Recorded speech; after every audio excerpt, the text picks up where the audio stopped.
Bank of Baroda के कुछ toxic employees की वजह से शिवशंकर मित्रा जी का हंसता खेलता परिवार अंधेरे में चला गया। बैंक ऑफ बड़ौदा का बड़ौदा सन भी उन्हें रोशनी नहीं दे सका। इस सज्जन को क्या तकलीफ है भाई? उनके इस दुनिया से जाने के बाद भी कुछ बदला नहीं है। मल्लिकार्जुन खड़गे, लीडर ऑफ ऑपोजिशन इन राज्यसभा, ने फाइनेंस मिनिस्ट्री से पब्लिक सेक्टर बैंक्स के एम्प्लॉय स्ट्रेंथ पर सवाल किया। इस पर फाइनेंस मिनिस्ट्री का जवाब आया कि 31 मार्च 2025 तक 96% स्टाफ ने बैंक में अपनी बिजनेस रिक्वायरमेंट के अगेंस्ट अपनी पोजीशन संभाल रखी है, और जो ये 4% का छोटा सा मार्जिन है, ये बस रिटायरमेंट और अनप्लैन्ड एग्जिट्स की वजह से है। Unplanned exit. बारामती में बैंक मैनेजर ने बैंक के अंदर ही आत्महत्या कर ली। तो सवाल ये उठता है, जब सरकार मान ही नहीं रही है कि बैंक्स में स्टाफ शॉर्टेज है, तो ये भाई साहब सफेद कपड़ा। लेकिन हमारा अनुभव है बैंक के अंदर लोग बहुत कम है। 24-25 मार्च को होने वाली स्ट्राइक जो इन्होंने कैंसिल कर दी थी, उसमें ये क्यों लिख रहे थे? मैं हैरान हूँ। अरे नहीं मोदी जी, ये हैरानी की बात नहीं है।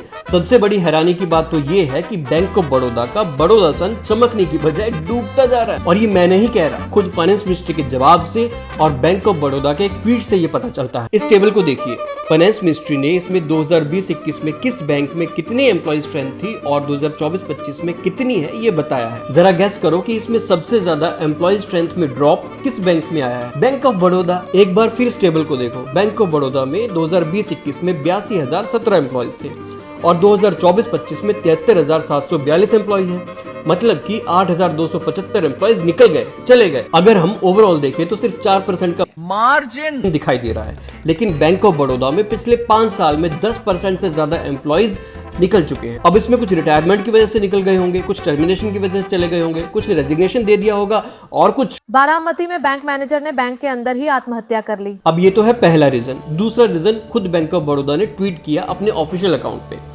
उन्होंने शिवशंकर मित्रा जी की डेथ के बारे में एक पोस्ट लिखा, लेकिन उसमें उन्होंने ये बताया ही नहीं कि शिवशंकर मित्रा ने अपनी ही ब्रांच में फांसी लगाकर आत्महत्या की। उल्टा उस पोस्ट में वो अपने ही एम्प्लॉय असिस्टेंस प्रोग्राम के बारे में जस्टिफिकेशन देने लगे। इस पोस्ट को देखकर साफ पता चलता है कि बैंक ऑफ बड़ौदा अपना बड़ौदा सन बचाने की कितनी कोशिश कर रहा है। और जब आप इस पोस्ट के नीचे के कमेंट्स पढ़ोगे तो आप भी यही कहोगे। ये चीजें देखता हूँ, मन को इतना संतोष होता है। मतलब बैंक ऑफ बड़ौदा के कस्टमर्स भी उनकी सर्विस से खुश नहीं है, और इन कस्टमर्स की इंसानियत भी एम्प्लॉय असिस्टेंस प्रोग्राम जैसी है तभी बाहर आती है जब इन पर खुद पर बात है। खैर, इन्हें भी अपनी बात रखने का पूरा अधिकार है। आखिरकार हम लोकतांत्रिक देश में रह रहे हैं, और अगर लोकतांत्रिक देश में रह रहे हैं तो वहाँ पे लोकतंत्र का पालन तो करना ही पड़ता है, वरना लोकतंत्र बर्बाद हो जाएगा जी। 23 जुलाई 2025 को all India bank of Baroda officer association और बैंक ऑफ बड़ौदा के एमडी के बीच में मुलाकात हुई, और उन्होंने शिवशंकर मित्रा जी के सुसाइड केस पर बैठकर डिस्कशन किया, और उसके बाद ये लंबा चौड़ा सर्कुलर बाहर आया।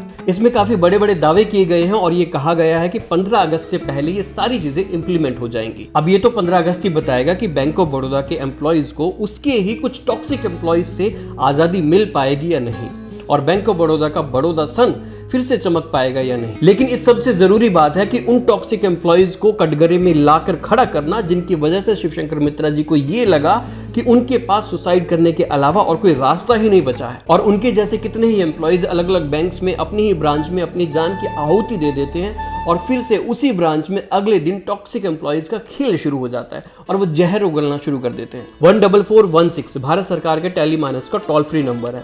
आप इस पर कॉल करके अपनी मेंटल हेल्थ की केयर कर सकते हैं, और टेली माइनस ऐप को इंस्टॉल करके मेंटल हेल्थ रिलेटेड रिसोर्सेज को भी एक्सेस कर सकते हैं।